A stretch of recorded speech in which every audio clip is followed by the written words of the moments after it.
네, 저희 로마서 계속 보고 있는데요. 오늘 8장 와 있습니다. 거의 많은 부분들을 소화해 가고 있고요. 오늘 8장에서 중요한 부분을 같이 볼 텐데, 오늘 말씀을 준비하면서 이런 생각이 떠올랐습니다. 특별히 그 한강 작가에 대한 이야기가 생각이 났어요. 그 한강 작가를 아십니까?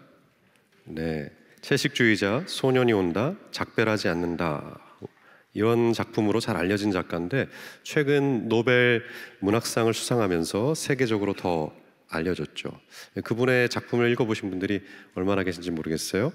근데 이 노벨상 수상 소식과 함께 이제 제가 뜻밖의 기사를 읽게 되었는데, 그 내용은 이렇습니다. 한 기독교계 인사가 말하기를, 한강의 작품은 기독교 세계관에 맞지 않으니 청소년들이 읽어서는 안 된다 라는 기사 내용이었어요. 무슨 이유에서일까라고 해서 궁금해서 그 기사를 더 들여다봤는데, 이유는 간명했습니다. 편향된 역사의식을 담고 있으며 자유민주주의 역사관에 맞지 않는다라는 것이 아주 중요한 이유였어요. 어떻게 생각하세요? 이런 이유 때문에, 기독교 세계관에 맞지 않기 때문에, 편향된 역사의식을 갖고 있기 때문에 청소년들이 읽어서는 안 된다, 유해하다라고 생각할 수 있을까요? 한강 작가는 문학적으로 주목받게 된 이유가 있는데, 그것은 단순히 문장이 아름답기 때문이 아닙니다. 그녀의 작품은 세상이 외면한 그 고통에 귀를 기울이는 작품이기 때문에 그래요. 국가폭력, 사회의 침묵, 개인에게 남겨진 트라우마들이 아주 중요한 소재가 됩니다. 그리고 그 상처를 어떻게 말할 수 있는 언어로 그려내 볼까? 그 아픔을 어떻게 책임질 수 있는 기억으로 바꿔볼 수 있을까? 라는 질문과 함께 써내려간 작품이기 때문에 더 많은 평가를 받는 것 같다는 생각을 하게 됩니다. 근데 이런 문학을 앞두고, 이런 문학을 두고 기독교 세계관과 맞지 않는다 라는 말을 하는 걸 어떻게 받아들여야 될지 모르겠어요. 이렇게 한번 물어볼까요? 이렇게 한번 다시 물어보시죠. 세월호나 이태원 참사 같은 이 비극적인 사건들이 우리 사회에 만연합니다. 아주 반복되는 고통 중에 하나죠.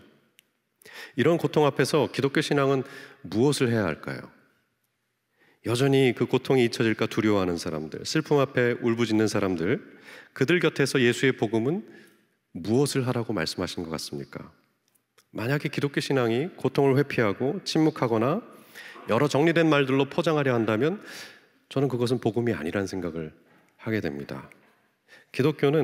그리스도교는 아주 분명하게 우리 앞에 그 고통을 외면하지 말고 들어보라고, 그리고 더 나아가서 그 어떤 책임을 같이 할 수 있는지를 질문하고 도전하고 있는 내용이기 때문에 그렇습니다. 기독교 신앙은 단지 동정하거나 그냥 눈 감는 것이 아니고 올바르게 기억하고 그 책임을 어떻게 같이 할 수 있는지를 질문해 보라는 신앙이기 때문에 그래요. 사실 이것이 우리가 이제 살펴볼 로마서 8장의 아주 중요한 주제이기도 합니다. 바울도 로마서를 통해서 우리의 세계관, 고통하고 신음하는 이 세상 속에서 우리가 그 책임을 어떻게 같이 할 수 있는지를 묻고 있기 때문입니다. 한번 성경을 읽어볼까요? 우리 18절부터 30절까지 같이 한번 천천히 읽어보시죠. 18절부터 읽겠습니다. 시작. 현재 우리가 겪는 고난은 아무것도 아니라고 생각합니다. 하나님의 자녀들이 나타나기를 간절히 기다리고 있습니다. 피조물이 허무에 굴복했지만 그것은 자의로 그렇게 한 것이 아니라 굴복하게 하신 그분이 그렇게 하신 것입니다. 그러나 소망은 남아 있습니다. 그것은 곧 피조물도 썩어짐의 종살이에서 해방되어서 하나님의 자녀가 누릴 영광된 자유를 얻으리라는 것입니다. 모든 피조물이 이제까지 함께 신음하며 함께 해산의 고통을 겪고 있다는 것을 우리는 압니다. 그뿐 아니라 첫 열매로서 성령을 받은 우리도 자녀로 삼아 주실 것을, 곧 우리 몸을 성령하여 주실 것을 고대하면서 속으로 신음하고 있습니다. 우리는 이 소망으로 구원을 얻었습니다. 눈에 보이는 소망은 소망이 아닙니다. 보이는 것을 누가 바라겠습니까? 그러나 우리가 보이지 않는 것을 바라면 참으면서 기다려야 합니다. 이와 같이 성령께서도 우리의 약함을 도와주십니다. 우리는 어떻게 기도해야 할지 알지 못하지만 성령께서 친히 이루 다 말할 수 없는 탄식으로 우리를 대신하여 간구하여 주십니다. 사람의 마음을 꿰뚫어 보시는 하나님께서는 성령의 생각이 어떠한지를 아십니다. 성령께서 하나님의 뜻을 따라 성도를 대신하여 간구하시기 때문입니다. 하나님을 사랑하는 사람들, 하나님의 뜻대로 부름받으신 사람들에게는 모든 일이 서로 협력해서 선을 이룬다는 것을 우리는 압니다. 하나님께서는 미리 하신 사람들을 택하셔서 자기 아들의 형상과 같은 모습이 되도록 미리 정하셨으니 이것은 그 아들이 많은 형제 가운데서 맏아들이 되게 하시는 것입니다. 그리하여 하나님께서는 이미 정한 사람들을 부르시고 또한 부르신 사람들을 의롭게 하시고 오늘 본문을 읽으면서 저희가 주목해야 될 단어가 있어요. 꽤 격렬한 표현으로 바울은 이야기를 끌고 가고 있는데요. 반복되는 표현이 있습니다. 22절, 23절, 26절에 나오는 표현인데 신음하다, 탄식하다라는 표현입니다. 이 신음, 탄식이라는 표현은 우리말로 바꾸면 한숨이나 푸념쯤 되는 것처럼 보이지만 헬라 문학에서는 조금 더 심각한 장면을 묘사하는 표현입니다. 전쟁터에서 피를 흘리면서 쓰러져 있는 남자들이 울부짖는 소리를 묘사할 때 이 신음이라는 표현을 써요. 그러니까 우리가 생각하는 것보다는 조금 더 깊은 의미가 있죠. 힘들어서 이렇게 내쉬는 신음이 아니고 전쟁터를 생각해 보세요. 총성이 멈추고 전쟁이 끝난 듯 보이지만 그 자리에 많은 남자들이 총을 맞고 쓰러져 죽어가고 있습니다. 그들이 내는 소리가 어땠을까요? 전쟁의 참혹함을 그대로 담고 있는 소리였지 않을까요? 바울이 그려내고 있는 표현은 바로 그겁니다. 신음하다, 전장에서 쓰러져서 죽음에 가까이 이르러 내지르고 있는 소리. 그렇다면 바울은 왜 이 표현을 통해서 오늘 본문들을 우리에게 소개하고 있는 걸까? 무엇보다 첫 번째로 온 피조 세계가 이 깊고 고통스러운 신음으로 우리에게 하소연한다 라고 얘기하고 있는데 그 이유가 무엇일까요? 20절 보시면 그 이유가 이렇게 돼 있죠. 너희도 알다시피 피조 세계가 무의미한 허무에 굴복하는 것은 그 자신의 의지 때문이 아니라 그렇게 굴복하는 이 때문이니. 피조 세계가 죽겠다고 신음하는 것, 죽음이 가까운 공포를 느끼면서 신음하고 있는 이유는 단순한 자연현상, 그러니까 쇠퇴하는 현상이 아니라는 거죠. 그렇게 요구하는 이가 있다는 거죠. 누구일까요? 바로 우리죠. 피조물은 고통하고 하소연하는데 그 이유는 우리가 하나님과의 관계가 깨어지고 탐욕과 지배의 욕망 속에 살아가는 우리가 억누르고 있는 그 결과 때문이라고 얘기하고 있는 겁니다. 사실 이 표현은 우리가 공감할 수 있는 이야기가 아닐까 싶어요. 우리 현실과도 굉장히 깊이 연결된 이야기가 아닐까 싶습니다. 생각해 보십시오. 우리는 날마다 뉴스를 통해서 피조 세계의 신음을 듣습니다. 대규모 홍수가 났다, 폭염이 있다, 바다 생물이 떼죽음을 당했다, 빙하가 붕괴되었다, 혹독한 가뭄이 온다. 모든 것이 죽음을 가리키는 경고로서 우리에게 알려져 왔었습니다. 하지만 인간은 눈 하나 깜짝하지 않았죠. 자연을 형제가 아니고 착취해야 될 자원으로 보는 세계관을 갖고 있었기 때문에 끊임없이 개발하고 자신의 시스템을 유지하기 위해서 착취해온 결과 결국 이제 곧 파국이 멀지 않았다 라는 이야기를 들어야 되는 그 상태까지 와 있다는 것이죠. 피조물은 바로 우리 때문에 그러한 고통을 겪고 있다고 바울이 얘기하는 겁니다. 그러나 주목할 건 이거예요. 바울은 그런 현실, 파국으로 가고 있어 보이는 이 현실을 가리켜서 조금은 다른 관점으로 우리에게 이 문제를 들여다보도록 요구하고 있기 때문이죠. 이것이 우리가 오늘 설교를 통해서 찾아 들어갈 중요한 부분인데 바울은 이 신음소리를 뭐라고 부르죠? 22절 보시면 함께 신음하며 함께 해산의 고통을 겪고 있다. 죽음의 절망처럼 들리는 이 소리가 새로운 생명을 낳고 있는 산모의 탄식이다 라고 빗대어 얘기하고 있죠. 바울은 피조세계가 지르고 있는 이 비명이 파멸의 전조가 아니고 새로운 창조의 출산 과정의 일부다. 피조물도 새로운 창조를 기다리며 신음한다라고 얘기하고 있다는 것이죠. 어떠세요? 우리 현실을 보면서 이것을 우리가 이해하고 그렇게 믿을 수 있을까요?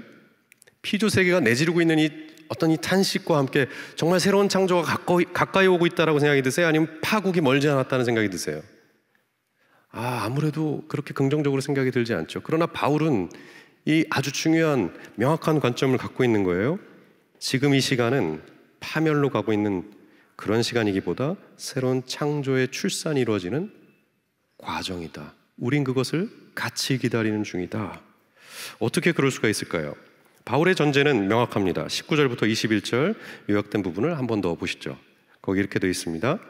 피조 세계 자체가 발꿈치를 들고 이제나 저제나 하며 하나님의 자녀들이 나타날 순간을 간절히 기다린다. 그가 바라는 것은 피조 세계 자체가 썩음의 노예 노릇에서 해방되어 하나님의 자녀들이 영광을 받을 때까지 다가올 자유를 누리는 것이다. 바울은 명확하죠. 지금은 어떤 시간이냐?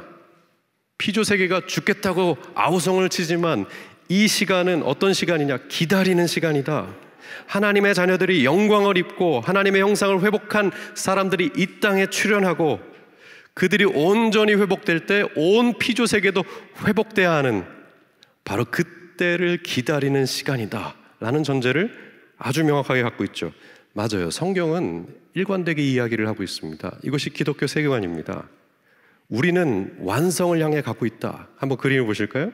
우리가 잘 아는 그림이지만 성경은 창조로 시작해서 새 창조로 가는 과정이 있다라고 얘기하죠. 저 끝에 보이는 새 창조는 그 완전한 회복은 갑작스럽게 주어지는 선물이 아닙니다. 다 순서가 있어요. 과정이 있고 모든 순서와 과정을 하나하나 거쳐가며 이 과정들이 사실이라면 끝에 뭐가 온다고요?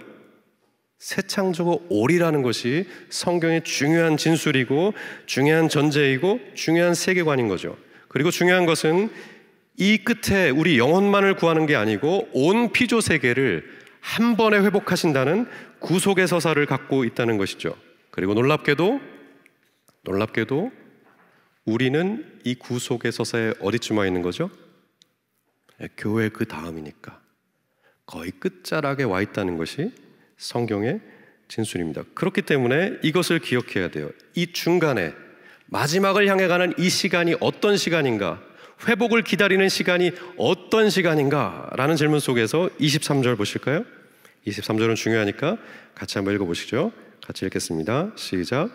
그뿐 아니라 첫 열매로서 성령을 받은 우리도 자녀 삼아 주실 것을 곧 우리 몸에 속량을 주실 것을 고대하면서 속으로 신음하고 있다. 하나님 나라가 이미 시작되었고 완성될 것이다라는 세계관을 우리는 잘 알고 있습니다. 그러나 이미와 아직을 얘기하면서 너무 쉽게 간과하는 부분이 있어요. 그건 뭘까요? 이 낀 시간, 이 긴장의 시간, 새로운 창조가 완벽하게 도래하기 전인 이 시간이 어떤 시간이냐라고 물을 때 사도 바울은 뭐라 그럽니까? 우리 역시 신음하는 시간. 전장에서 피 흘리며 죽어갈 것을 두려워하면서 쩔쩔매는 그 시간을 과정으로 갖겠다고 얘기하죠. 생각해 보십시오. 우리는 우리의 삶이 탄식과 신음이 있다는 것은 공감해요. 한 아티클이 떠오르는데요. 아티클의 제목이 이거예요. 일상의 킬링필드. 우리의 일상을 그 대학살이 일어났던 킬링필드로 비유한다는 것은 과한 것이 아닌가라는 생각이 들지만 이 아티클의 저자는 이렇게 얘기해요. 실제적인 신음의 현실이 우리 사회에 있는데 청소년 3명 중 1명이 죽고 싶다는 생각을 하고 매년 3,000명 이상이 실제로 목숨을 끊는다. 산업 현장에서는 매년 1,000명 이상이 죽음에 이른다. 컨베이어 벨트에 끼거나 공사장에서 추락하거나 배달 사고를 하는 중에 사고를 당해 죽는다. 그리고 꼭 물리적인 죽음이 아니더라도 많은 학생들이 무거운 가방을 맥없이 들고 학교와 학원을 오가고 있고 죽음과 우울의 충동 속에 살아간다. 2천만 명의 노동자들은 부당해고에 맞서서 길 위에 나와 있기도 하지만 또 한편으론 잘 살기 위해 어쩔 수 없이 매일 출퇴근을 해야 하는 무거운 마음을 갖고 살아간다. 그러면서도 이 사회는 멈추지 못한다. 스카이가 종점이라는 학원버스는 계속 달리고 잘 살기 위한 점수는 필요하다고 얘기하고 성공이란 이름 속에 죽음의 일터로 가는 일이 반복된다. 저는 이 아티클 굉장히 공감하면서 읽었습니다. 사실 이게 보고 싶지 않지만 우리의 현실이죠. 이 안에서 그리스도인들은 어떻게 살아가고 있습니까? 환호성 치며 살아가나요? 아니, 우리도 신음하죠. 물론 우리도 의미 있는 일들을 안 하는 게 아닙니다. 플라스틱 줄이고 친환경 제품 사용하면서 기부도 하려고 하죠. 정의롭고 선한 삶에 대한 꿈을 꾸면서 나눔과 연대를 실천하려 애써요. 그런데 무슨 일이 벌어집니까? 곧바로 한계를 느껴요. 벽을 마주한다고요. 내가 그렇게 노력한다고, 내가 조금 그렇게 아껴 산다고, 내가 누구에게 선의를 베푼다고 이 시스템 자체를 바꿀 수 없는데 어쩌지? 라는 생각을 하게 하죠. 기후위기를 막겠다고 플라스틱 조금이나 아껴 쓰지만 결국 어떤 논리에 부딪힙니까? 산업을 위해서는 석유, 이 석탄 이런 거 아낄 수가 없어요. 어차피 써야 돼요 라는 논리에 부딪혀서 큰 벽을 마주하기도 하죠. 우리는 애쓰고 노력하지만 불평등한 구조를 바꿀 수가 없습니다. 자본주의의 논리를 거슬러 살 수가 없죠. 그래서 많은 그리스도인들이 희망을 얘기하고 희망을 살아내려 하지만 대부분 마지못해 사는, 이거 어쩌지? 내가 너무 낙관적이었나? 라고 탄식하고 신음하는 자리를 살아내게 되죠.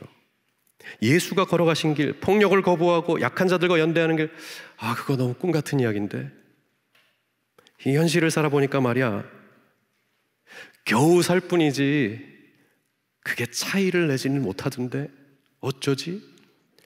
아마 공감하시지 않을까 싶어요. 많은 그리스도인들이 예배당 안에서 타오르는 가슴을 갖다가도 현실에 마주하면, 큰 벽들을 마주하면서 머리를 박으면서 이걸 어떻게 하지? 어떡하지? 안 되는데? 라는 절망감을 갖고 살아간단 말이죠. 사도 바울이 얘기하고 있는 탄식이 바로 그 탄식입니다. 죽지 못해 사는 거, 어쩔 줄 몰라서 신음하면서 낑낑대고 있는 거, 이게 뭐라고? 라고 얘기하면서 쩔쩔매는 그 자리를 사도 바울은 탄식, 신음이라고 부르죠. 그러나 놓치지 말아야 될 게 있어요. 이게 완성으로 가는 과정이라는 것을 사도 바울이 설명하고 싶은 겁니다. 그게 어떻게 과정이 되죠? 마지못해 사는 이 삶이 어떻게 과정이 되냐고요. 하나님 나라가 오게 하는데 뭐라도 하나 해야 될 거 아닙니까? 근데 뭐라도 하다가 풀에 꺾인 이 삶의 자리가 어떻게 과정이 될 수 있냐고요. 궁금하지 않으세요? 이미 시작되었지만 아직 오지 않은 그 긴장의 시간을 탄식하며 살아야 한답니다. 그리고 그 탄식은, 마지못해 사는 삶은 결국 완성으로 가는 과정이랍니다. 이걸 어떻게 이해할 수 있을까요? 이렇게 설명하면 조금 이해가 될지 모르겠습니다. 청소년기를 떠올려 보십시오. 청소년기의 가장 큰 어려움은 뭐죠? 호르몬의 변화입니다. 신체의 변화이고 일명 사춘기를 겪는다는 것이죠. 사춘기의 특징이 무엇입니까? 인생이 기대대로 되지 않는다는 걸 압니다. 마음먹은 대로 안 되는 거구나. 마음 먹고 공부하면 다 될 줄 알았는데 마음먹어서도 공부가 안 되고 공부를 해서도 뭐가 안 되네. 이런 벽들을 마주하게 되죠. 아무리 잘하려고 해도 잘 되지 않는 시기. 그러면서도 명확하게 자기가 가진 것이 무엇인지를 확인해요. 우리 부모가 이만큼을 갖고 있구나. 나한테 준 게 이만큼이구나. 이 현실의 벽 앞에서 내가 어떻게 해야 될지 모르겠어. 꿈꾸는 대로 살 수 있는 게 아니고 이 조건 아래 살아야 돼. 근데 이 조건을 가지고 세상을 살아보려 했더니 세상이 너무 커 보이고 막막한 거죠. 어른들의 질서가 너무 커 보여요. 그래서 다 청소년기에 뭐 하죠? 권위에 대해서 불신하고 삶에 대해서 불평하고 예민해지면서 투덜투덜 불만이나 하고 있죠. 그 청소년기를 바라보면서 우리는 뭐라고 얘기할 수 있을까요? 너 인생 글렀다. 너 끝이야. 이렇게 얘기할까요? 어른들은 여기에 대해서 뭐라고 얘기하죠? 자녀들에 대해서 뭐라고 얘기하셨어요? 그게 큰 과정이야. 이런 얘기 안 해보셨어요? 엄마 아빠는 청소년기 아이가 있으면 그냥 그 시간을 견뎌요. 왜요? 나도 지나갔고 너도 지나갔으니 너도 지나갈 거니까. 불평하고 하소연하고 투덜대고, 그래서 짜증나면 짜증나, 나 게임이나 할 거야 라고 시간을 때우는 그 시간이 어떤 시간이라고요? 성장하는 시간이라고요. 사도 바울이 비유하자면 그렇게 얘기하고 있는 겁니다. 그리스도인이 되어서 이 세상에 왔을 때 처음엔 낙천적으로 아이처럼 모든 것을 꿈꾸면서 가능할 것처럼 얘기해요. 그러나 성장하기 시작하고 무르익기 시작할 때 드러나는 특징은 뭐라고요? 세상이 왜 이래? 이래봤자 소용없잖아. 나보고 어떡하라고? 문을 쾅 닫고 들어가기도 하고, 몰라, 나 게임이나 할 거야. 시간을 죽이기도 하죠. 여러분 어떻게 살고 계세요? 정말 가열차게 하나님 나라를 위해서 1분 1초를 아끼며 사세요? 아니면 겨우 회사 갔다 와서 어떻게 시간 때우지? 라고 묻고 계세요. 우리 그렇게 살고 있어요. 근데 그게 낭비되고 버려지는 시간이 아니고 종말로 가고 있는 자연스러운 성장의 과정이라고 얘기해요. 청소년기를 지나듯 그리스도인들이 그렇게 회의하고 한숨 쉬고 세상을 이해하고 자기가 무엇을 가졌는지를 확인하면서 비로소 하나님 나라의 백성으로서 더 단단하게 차오르는 그 시간을 갖고 있다. 이 사회 안에서 전혀 다른 나라의 백성으로서 태어나고 성장해가는 일련의 과정이라고 사도 바울이 설명하고 있는 겁니다. 조금 더 보실까요? 그렇기 때문에 바울은 8장 후반부에서 이렇게 얘기할 수밖에 없는 겁니다. 26절, 27절 한번 같이 읽어볼까요? 26절부터 시작. 이와 같이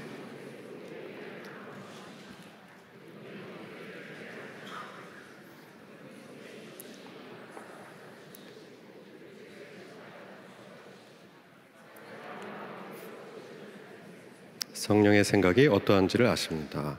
성령께서 하나님의 뜻을 따라 성도를 대신하여 간구하시기 때문입니다. 이 마지막 때에는 우리가 분투하고 있을 뿐만 아니라 성령도 분투하세요. 피조세계도 신음하고 우리도 신음하지만 성령도 죽으림을 다해서 신음하고 계세요. 보십시오. 중요한 단어들, 표현들이 있는데 첫 번째, 도우신다는 표현이에요. 하나님 가만히 있지 않으세요. 단순히 도와준다가 아니고 이 표현 그대로를 의역하면 함께 들어올리다입니다. 짐을 함께 들어올리다. 우리가 신음하고 있는 그 현실에 들어오셔서 그걸 들어올릴 수 있도록 함께 참여한다, 이 얘기를 하시죠. 그리고 간구한다. 여기서 간구한다는 것은 두 단어를 합친 표현입니다. 누군가를 위해 함께 친밀하게 대화하다. 무슨 말일까요? 성령께서는 우리 현실 속에 우리 곁에 오셔서 우리를 공감하면서 우리와 함께 참여하세요. 우리의 문제를 같이 들어주세요. 그러나 한편으로 우리를 위해 하나님 앞에 가서 친밀하게 우리 이야기를 털어놓으세요. 성령이 양사이를 오가면서 부지런히 분투하고 계세요. 그리고 그 대화의 내용은 뭔지 몰라요. 중요한 건 이렇게 돼 있죠. 말할 수 없는 탄식으로, 말로 표현되지 않는 깊은 신음으로, 도무지 말로 표현할 수 없는 그 무언가 애끓는 마음으로 하나님 앞에서 우리 이야기를 털어놓고 있다 라고 얘기하고 있는 거죠. 하나님도 이 마지막 시간에 우리와 함께 애쓰고 분투하세요. 여러분 그걸 믿으셔야 돼요. 하나님이 손 놓고 있지 않고 우리가 이렇게 커가는 과정 속에 참여하세요. 적극적으로 뛰어드세요. 그럼 어떻게, 무엇 때문에 이렇게 하시는 거죠? 여기에 대한 대답도 이미 우리가 알고 있습니다. 왜 제가 그렇게 얘기하냐면 8장을 이미 봤기 때문이에요. 8장 내내 성령에 대한 이야기를 하잖아요. 성령이 무슨 일을 하고 계셨죠? 대표적인 구절들을 보면 8장 2절, 예수 안에서 생명을 누리게 하는 성령의 법이 당신을 죄와 죽음의 법에서 해방하여 주셨기 때문이다. 제가 이걸 얘기했었죠. 노모스라고. 우리 삶을 규정하는 질서로부터 우리를 벗어나서 새로운 질서로 넘어오도록 하시는 분이 하나님이다 라는 얘기를 했었죠. 이걸 풀었으면 어떤 거죠? 우리는 항상 자기를 증명해야 되는, 자기가 옳다는 것을 확인해야 되는 질서 안에 있었다는 얘기를 했었어요. 나는 옳다. 근데 너는 틀렸어. 나는 열심히 했어. 나는 자격 있어. 우리 항상 그 질서 안에서 자기 자신을 증명하며 살아가려고 애써왔죠. 그런데 거기로부터 하나님이 놓이게 하셨대요. 자기 의로움을 갖는 질서로부터 놓이게 하셨대요. 이게 왜 중요할까요? 성령이 여기로부터 우리를 자유롭게 하셨다는 게 왜 중요하죠? 나는 열심히 했어. 나는 자격 있어. 이런 질서가 결국 타자를 향해서 어떻게 말하기 쉽게 만들기 때문일까요? 이렇게 얘기하는 거죠. 가난은 노력이 부족해서 그래. 나 봐. 열심히 노력하면 얻는 거야. 너가 못 가졌어? 가질 자격이 없는 거지. 노력하지 않아서 그래. 자격의 질서 속에 우리가 살게 되면 타자를 향해서 이렇게 얘기할 수밖에 없어요. 그 사람은 상처에서 너무 오래 머무는 것 같은데? 뭘 전제하는 거죠? 그 쉬운 문제를 왜 이렇게 오래 갖고 싸워? 나 봐. 자기 의로움이죠. 또 이렇게 얘기할 수 있죠. 믿음이 약해서 교회를 떠났겠지. 무슨 사정이 있겠지. 이 얘기가 아니죠. 믿음이 약해서 교회를 떠났겠지. 뭐죠? 뭘 전제하는 거죠? 나와 넌 달라. 차이가 있어. 자기 의로움의 질서 안에 있으면 결국 상대를 향해서 그 질서 안에서 누군가를 정죄하는 올바른 관계를 맺지 못하는 상태가 되고 맙니다. 성령께서는 바로 여기에 대해서 탄식하신다고 얘기하는 거죠. 아니야. 공감해야 해. 그렇게 쉽게 내뱉을 얘기가 아니야. 라는 탄식으로 우리 안에 새로운 질서를 살아가도록 돕는다는 얘기 하시죠. 그리고 한 걸음 더 나아가서 8장 17절에서는 우리가 뭘 봤었죠? 상속자의 고난에 대한 이야기를 했었습니다. 이 고난을 한마디로 풀면 뭐였죠? 사랑할 것 외에 다른 길이 없다는 얘기를 했었어요. 그러니까 성령은 우리 안에서 아니야, 이 부분은 공감하고 더 들어보고 함께 머물면서 여기서 네가 할 수 있는 최선의 사랑이 무엇인지를 생각해야 해 라고 우리 안에서 일하신다고 하죠. 그러니까 성령은 냉소나 이상주의에 대해서 철저하게 반대하시는 거예요. 세상은 원래 그래, 안 바뀌어. 아니야. 세상은 원래 아름다운 곳이야. 세상은 원래 조화롭게 살아가는 곳이야. 아니야. 참여해야 돼. 들어와야 돼. 한편 다 잘 될 거야. 믿으면 되잖아. 아니야. 그렇게 순진하게 생각하지 마. 정말 전장에서 쓰러져 죽을 만큼 피 흘리며 애써야 하는 삶의 자리가 우리의 삶의 자리야. 쉽지 않아. 성령은 이 두 가지를 밀어내면서 우리가 현실을 바로 직시하고 이 안에서 하나님의 백성으로서 어떻게 살아야 할지를 끊임없이 도와주시는 분으로서 분투하고 일하고 있다고 얘기하고 있는 거죠. 그래서 바울이 어떤 결론으로 가나 보세요. 그래서 28절부터 30절 조금 길지만 이 구절도 같이 한번 읽겠습니다. 시작. 하나님을 사랑하는 사람들, 부르심을 받은 사람들에게는 모든 일이 서로 협력해서 선을 이룬다는 것을 우리는 압니다. 하나님께서는 미리 하신 사람들을 택하셔서 자기 아들의 형상과 같은 모습이 되도록 미리 정하셨으니 이것은 그 아들이 많은 형제 가운데서 맏아들이 되게 하시려는 것입니다. 또한 부르신 사람들을 의롭게 하시고 의롭게 하신 사람들을 또한 영화롭게 하셨습니다. 네, 이게 어떻게 읽히세요? 우리가 굉장히 유명한 구절을 계속 보고 있는데요. 하나님의 뜻대로 부르심을 받은 사람에게는 모든 일이 서로 협력해서 선을 이룬다는 것을 우리는 압니다. 이걸 어떻게 이해하면 좋을까요? 우리 이게 쉽게 이렇게 읽혀질 위험이 있죠. 결국엔 다 잘 될 거야. 일종의 낙관주의로 해석할 경향이 높습니다. 하지만 바울이 말하는 희망은 그런 것이 아니죠. 그렇기 때문에 원어의 뉘앙스를 조금 살려서 다시 한번 봐야 되는데요. 두 개를 나눠서 한번 보겠습니다. 첫 번째는 모든 것이 협력한다 했는데 모든 것은 무엇일까요? 바울은 여기서 좋은 일만 얘기하지 않아요. 나쁜 일을 얘기합니다. 그리고 곧 이어 8장 35절에 가서도 나쁜 일 투성일 거라고 얘기해요. 환난, 곤경, 박해, 기근, 벌거벗음, 위험, 칼 이런 것들이 가득할 거라고 얘기해요. 그러니까 바울이 말하고 싶은 건 인간이 겪어야 될 모든 것들이 우리의 삶에 일어날 수밖에 없어를 전제하면서 이 얘기를 하는 거죠. 생각해 보십시오. 그리스도인이 되고 나서 우리는 이렇게 흔하게 착각하거든요. 이런 일은 절대 일어나지 않을 거야. 하나님 날 사랑하시니까 라고 순진하게 신앙을 갖고 시작을 하지만 결국 마주한 일은 뭐였죠? 갈등하고 머리 싸매고 아파하고 씨름하고 갈라서고 내쫓김 당하고 온통 불행을 떠올리는 일들이 우리의 삶 속에도 있지 않았습니까?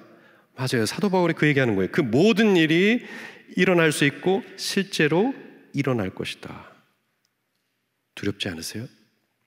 어떻게 하면 좋을까요? 그러나 뒷구절에서는 이렇게 얘기하는 거죠. 그 모든 일이 합력하여 선을 이룬다. 쉽게 번역하면 그 모든 일이 시너지를 내서 상호작용해서 결국 선을 이룬다. 다시 말하면 올바른 관계를 만들어낸다. 이렇게 해석될 수 있다는 거죠. 모든 일이 일어난다. 우리가 약하기 때문에, 우리가 죄인이기 때문에, 우리 이기심 때문에 무슨 일이 벌어질 수 있고, 우리의 완고함 때문에 무슨 일이 벌어질 수 있고, 상대의 실수 때문에 우리가 무슨 일을 겪을 수 있고, 상대의 자존심 때문에 우리가 그런 일을 겪어야 하는 일들이 일어난다. 그러나 이 모든 일이 시너지를 내서 결국에 올바른 관계를 만들어낸다. 이게 무슨 말인지 아시겠어요? 하나님은 억누르지 않았어요. 이기심을 갖고 있고 자존심을 세우려는 우리의 태도를 보면서 너 그렇게 하면 안 돼. 너 그러면 죽어. 이렇게 겁박하거나 억누르면서 하지 못하게 하지 않으세요. 이기심을 갖고 있는 그 모습 그대로 살아가도록 하세요. 자존심을 세우고 싶어하는 그 태도를 갖고 그대로 살아가도록 만드세요. 그래서 힘든 거잖아요, 서로가. 하나님 그걸 허락하신다니까요. 그런데 중요한 게 뭐죠? 그 모든 일이 일어난 다음에 결국에는 좋은 관계로 이끄는 일을 하나님이 하시겠다고 약속한다는 데 있습니다. 예를 들어 보시죠. 요셉의 이야기를 혹시 아십니까? 성경의 유명한 인물들 중에 한 사람이 요셉입니다. 요셉이 유명한 이유는 아마 요즘 시대에 그가 총리가 됐기 때문이 아닐까 싶습니다. 요셉 같은 총리라는 이야기를 너무 많이 들어왔기 때문에 요셉이 유명해진 게 아닌가 싶어요. 근데 요셉의 인생에 아주 중요한 결론을 이렇게 성경은 기록하고 있어요. 창세기 50장 보시면 형님들은 나를 해치려 했지만 하나님은 오히려 그것을 선하게 바꾸어서 오늘같이 수많은 사람의 생명을 구원하셨습니다. 요셉의 생에는 모든 일이 다 일어납니다. 형들이 정말 동생을 싫어했거든요. 미워했어요. 그래서 아버지를 배신하고 동생을 팝니다. 거짓말을 하고 떳떳하게 동생이 죽었다는 얘기로 이 동생의 비참함, 이 현실을 덮고 가죠. 그 덕분에 요셉은 노예로 팔려갑니다. 노예로 팔려가서도 엄청 어려웠어요. 억울한 옥살이를 하게 되죠. 그리고 아주 오랫동안 잊혀진 세월을 살아갑니다. 아무것도 아닌 것처럼 억울하게 이 어두운 감옥에 갇혀서 꽤 오랜 시간을 보내야만 하는 인생을 살게 하시죠. 그러니까 요셉의 생애는 다 일어나요. 이기심 때문에, 자존심 때문에, 서로 간의 불편함 때문에, 그리고 그 욕망 때문에 일어나야 될 일들이 다 일어나죠. 그러나 중요한 것은 이거죠. 그 모든 것을 선하게 바꿨다. 이게 어떤 의미로 짐작해야 될까요? 결국 그 하나하나가 요셉을 총리로 만들었구나. 말이 안 맞잖아요. 그죠? 창세기를 읽다 보면 이 표현이 무슨 표현인 줄 알아요. 결국 그 모든 것이 수단이 돼서 요셉을 빚어냈구나. 자기를 그렇게 싫다고 하고 미워하는데도 그들 편에 설 수 있는 사람으로 만들었구나. 그리고 형들의 이야기를 읽다 보면 또 놀래요. 미안해하고 아파하고 대신 책임을 져야 한다는 말을 할 수 있는 사람으로 바뀌어 있다는 것도 발견하게 돼요. 그러니까 성경이 이 모든 것의 시너지를 내서 선을 이룬다라고 표현할 때 바로 요셉의 케이스를 통해서 말하자면 사랑하고 용서하고 함께 살아갈 수 있는 사람으로 모든 것을 동원해 준비시키고 훈련시켜서 결과를 내겠다고 얘기하시는 거죠. 주의하셔야 됩니다. 하나님은 모든 것이 협력해서 선을 이룬다고 얘기하시면서 네 모든 환경을 좋게 바꿔줄게 라고 말씀하시는 것이 아닙니다. 이번 대학원 떨어졌으니까 더 좋은 게 오겠죠. 이 사람하고 결혼 못했으니까 더 좋은 사람하고 결혼하겠죠. 그런 얘기 아닙니다.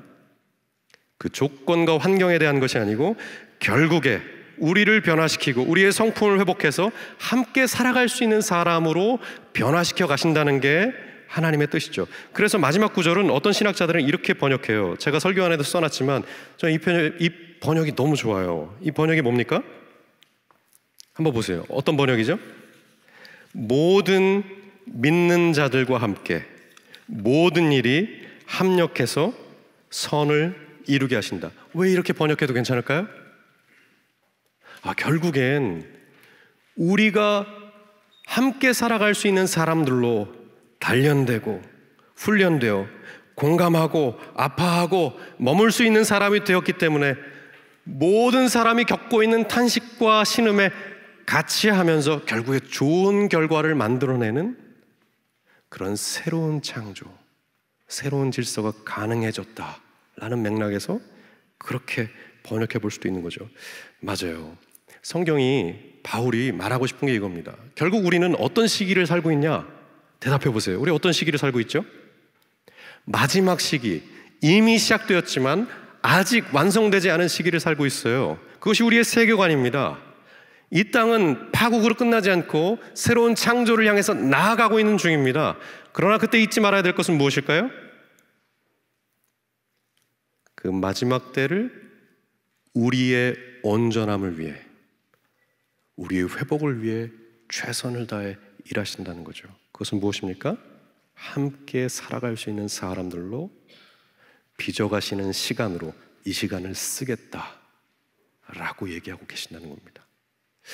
여러분, 그래서 성경을 다시 한번 볼 필요가 있습니다. 성경이 도대체 무슨 얘기를 하고 있었지? 정말 창조부터 계시록까지 우리가 이 책을 읽어가면서 정말 바울이 이야기하고 있는 그 이야기를 우리가 같이 발견하고 확인해 볼 수 있을까요? 저 여기서 빠르게 성경의 이야기를 한번 정리하고 마무리를 하면 좋을 것 같다는 생각이 드는데요. 먼저 출애굽기를 한번 보세요. 애초부터 하나님 백성을 부르실 때의 그 목적이 여기 이렇게 기록되어 있어요. 하나님 백성을 부르시는 이유가 뭡니까? 제사장 나라가 되고 거룩한 민족이 되라 라는 것이 중요한 목적이었습니다. 그러니까 다시 말해서 단지 애굽에서 나와서 새로운 땅을 얻는 것이 목적이 아니고 그런 과정, 일련의 과정을 통해서 애굽과는 다른 나라, 다른 사회를 만드는 것이 하나님의 꿈이에요. 구별된 사회, 개인이 착하게 사는 것을 넘어서 어떤 사회를 함께 만들 것인가, 어떤 세상을 일궈갈 것인가, 이것이 하나님의 꿈이었다는 것이죠. 그래서 그것을 구체적으로 확인해 보면, 레위기에 보면 제가 자주 인용하는 말씀 중에 하나가 이거예요. 하나님이 자꾸 피부병을 검사하라는 얘기를 하세요. 아니, 애굽을 떠나서 가나안에 가는 그 과정 속에서 새로운 세상, 거룩한 나라를 꿈꾸는 사람들에게 아주 중요한 규칙들을 주시는데 그 중에 하나가 레위기 13장에 보면 피부병에 대한 진찰을 하도록 요구하고 있다는 것을 확인하게 됩니다. 13장을 보시면 염증, 부스럼, 탈모, 이 피부 질환을 가만히 들여다보도록 요청하고 있는 장면을 봐요. 왜 그럴까요?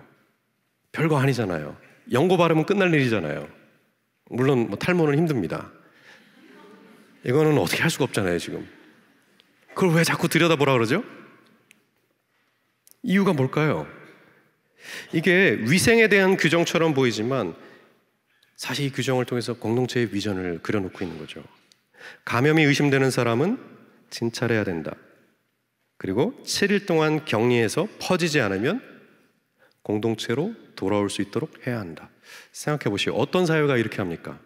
일터에서 여러분이 일을 하는데 피부병이 생겨서 그걸 회사가 자세히 들여다보고 유급휴가를 줘서 떠나 있게 하고 다시 돌아오게 한다. 쉬운 일일까요? 현대사회에서도 쉽지 않아요. 근데 고대사회에서 이것을 요구해요. 반복되는 표현을 통해서 이것을 강조해요. 진찰해라. 이것이 계속 반복된다는데 세밀하게 살피고 그 사람이 배제되지 않도록 해라 라는 의미의 명령어예요. 그러니까 이집트를 떠났던 이스라엘 백성은 척박한 환경을 지나면서 피부에 뭐가 일어나는지를 서로를 관찰하고 들여다보면서 지나도록 요청받고 있는 거죠. 다시 말해서 이집트에선 이 병이 죽을 병이고 신의 저주라고 불려서 언제든 격리시키고 배제시켜야 될 병이었지만 이제 이스라엘 안에서는 이것을 들여다보고 돌봐야 하는 문제로 끌어안도록 요청하고 있다는 거죠. 모든 사람이 동등한 기회를 받고 회복될 기회를 얻는 사회, 소외되고 쓸모 있을 때 쓰이다 버려지는 사회가 아니고 함께 돌보며 살아가는 공동체에 대한 비전이 여기 이렇게 표현돼서 담긴 거죠. 그러니까 출애굽은 단순한 탈출이 아닙니다. 출애굽이 의미하는 건 뭐죠? 소모되고 도구화된 노예적 삶으로부터 관계와 돌봄이 있는 공동체적 삶으로의 전환, 구출을 의미하는 것이 출애굽이었다는 것이죠. 이것은 신약 성경 안에서도 동일하게 확인됩니다. 여러분이 잘 알고 있는 사도행전의 말씀을 볼까요? 사도행전 2장 40절에서 45절. 이건 굉장히 인상적인 구절이죠. 성령이 오셔서 교회가 시작됩니다. 베드로의 설교를 통해서 믿는 사람이 많이 늘어났어요. 근데 이 믿는 사람들의 이 중요한 양상을 사도행전은 어떻게 그려내고 있습니까? 설교를 듣고 believing, 믿기로 하지만 그 믿는다는 것은 belonging, 속하는 문제라는 얘기를 하고 있었죠. 단지 예수 믿고 회심해서 개인이 뭘 어떻게 하겠다가 아니고 복음을 받아들인다는 것은 속하는 문제다 라고 얘기하고 있죠. 그리고 한 걸음 더 나아가서 44절에 뭐라 그럽니까? 믿는 자들이 함께 지나며 모든 것을 공동으로 소유했다. 현대사회에서 안 읽히는 부분이에요. 이데올로기로 폄하되는 부분이에요. 공동으로 소유했다. 가난한 사람이 없도록 하기 위해 공동으로 소유했다. 이건 당시 로마 제국의 질서와도 다른 세계예요. 로마는 소유를 중심으로 권력을 나눠 가졌었거든요. 그러나 로마를 떠나 하나님 나라를 이루며 살아가는 공동체는 소유가 아니고 공유를 통해서 살아가도록 누구나 기회를 얻는 정의와 평등의 새 질서를 요청받고 있었다는 거죠. 그래서 그것 때문에 땅도 팔고 재산을 팔아서 나눔을 통해서 끊임없이 누군가의 아픔에 참여하려는, 그 가난에 참여하려는, 그 인생의 절망에 참여하려는 공동체를 세웠다는 것이죠.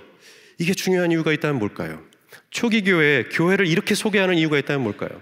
굳이 이렇게 얘기 안 해도 되잖아요. 그냥 열심히 교회 다니고 설교 듣고 삶이 좀 풍요로워졌어, 행복해 라고 말하는 것도 충분히 의미 있다고 생각이 드는데 왜 굳이 믿으면 속해야 되고 속하면 공동체로 살아가면서 공동의 것을 위해서 같이 살아가야 돼, 이런 얘기를 왜 해야 되죠? 1세기에도 이것이 중요한 문제예요. 왜냐하면 디모데후서 3장 2절을 보실까요? 어느 때라고 규정하고 있습니까? 초기 교회가 생겨난 때가 뭐라고 규정하죠?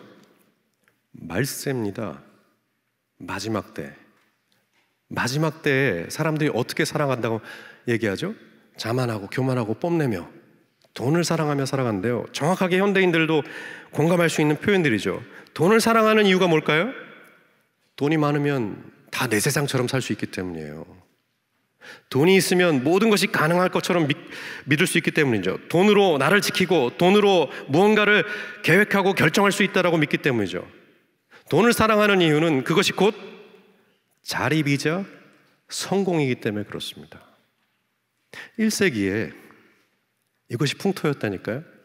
1세기의 이 중요한 풍토는 돈을 사랑하는 것, 다시 말해서 자립하고 성공하는 것이 삶의 중요한 가치였어요. 그런데 그 말세, 그 마지막 때에 전혀 다른 공동체가 시작된 겁니다. 하나님이 아주 오래전부터 이스라엘 백성을 이집트로부터 끄집어낼 때 가지고 있던 그 비전을 그대로 품어낸 공동체가 시작된 거죠. 함께 아파하고 같이 고민하며 더 나아가 공동의 것이 무엇인지를 질문하고 대안을 통해서 그것을 보여주는, 쉽게 얘기하면 이 표현이 중요해요. 하나님 나라와 의를 구하라. 이것을 유진 피터슨의 말로 번역하면 지금 하나님이 하시는 일에 참여해라. 그것은 무엇일까요? 의입니다. 정의, 올바른 관계. 결국 성경은 같은 이야기를 반복해서 하고 있는 거예요. 마지막 때를 어떻게 살아야겠니? 너가 정말 그 세계관을 갖고 있는 게 맞아?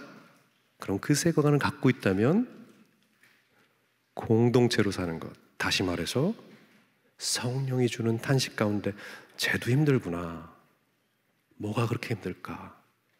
공명하고 공감하고 머물며 그 아픔 속에서 같이 공동의 대안을 찾는 것, 그것이 저와 여러분에게 부탁하신 마지막 때의 삶이고 하나님께서 지금 여러분이 탄식하며 살아가는 그 자리에서 하고 계신 일이라고.